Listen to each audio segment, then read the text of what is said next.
Welcome to the Display Insight overview video. In the next few minutes, I'll take you through a tour of the service and show you its primary features. Keep in mind that you are currently viewing the beta release and that some features will change over time.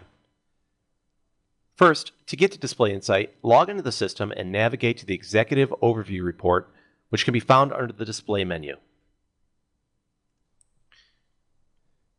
If your AdGuru representative hasn't already set up your account, you can do this at any time by navigating to the Manage My Account menu and then select Manage Groups.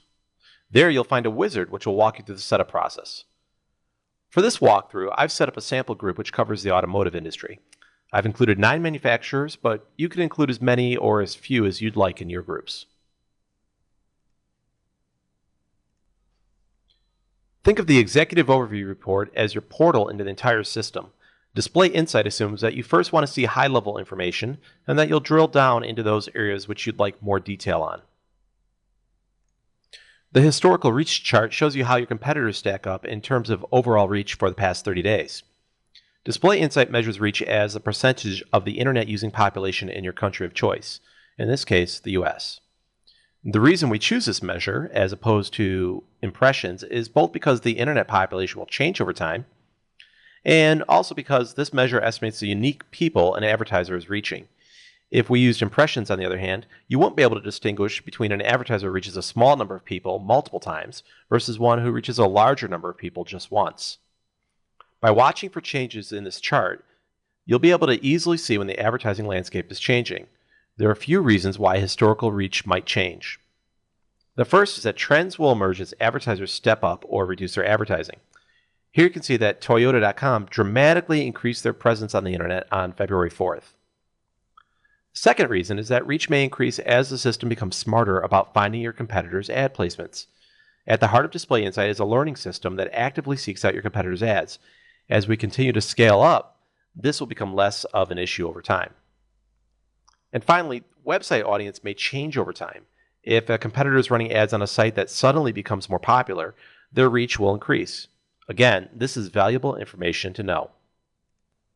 At the upper right, you can see the top websites where your competitors are reaching their target audience. And below that are 2 pie charts which show you the prominence of various ad formats and networks in your category. Here we see that the majority of ads in the auto category are banners, while only 11% are flash or rich media. There are barely any text ads in this category at all. On the ad network side, most of the advertisers are using the AOL network. It's fairly common to see advertisers in any given industry concentrate on a single network due to the vertical specialization that ad networks tend to develop over time. At the bottom of the page is a summarized table of your competitors' advertising activity. Here you can see the relative reach, the number of ad networks, distinct ads, websites, and unique pages where we found ads over the past 30 days. We can click on any of the hyperlinks to get more information. Let's take a look at these Toyota ads to see if we can figure out why they suddenly started appearing. I click the link under Number of Ads, and this opens up Toyota's ad report. This gives you a quick way to see all of a specific competitor's ads in a single place. If you want more detail, go ahead and click an ad just like this.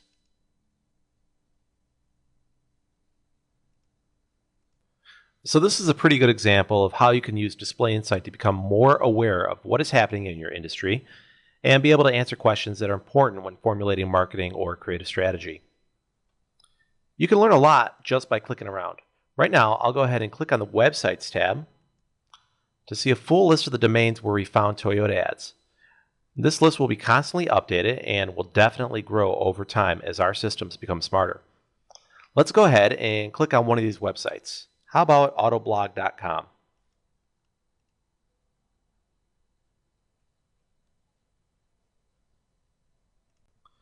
This takes you to a website summary screen. Now, this page looks a little funny, and it seems to be saying that there's only one advertiser appearing on this website, but that's only because you clicked in from the Toyota report. So when you do that, the report is automatically filtered to only show Toyota. You clear that out by selecting All in the Advertiser dropdown up here in the toolbar. So that's more like it. You can see that the site has about 35% rich media ads, and the remainder are banners. Let's take a look at the Ads tab to see them.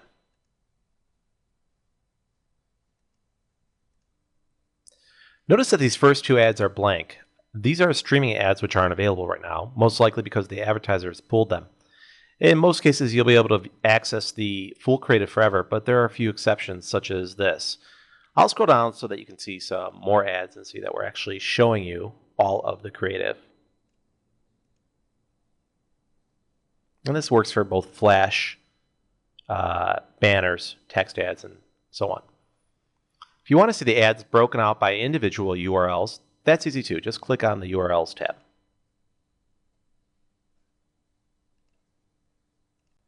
This report shows you the individual pages we've indexed for this advertiser over the past 30 days.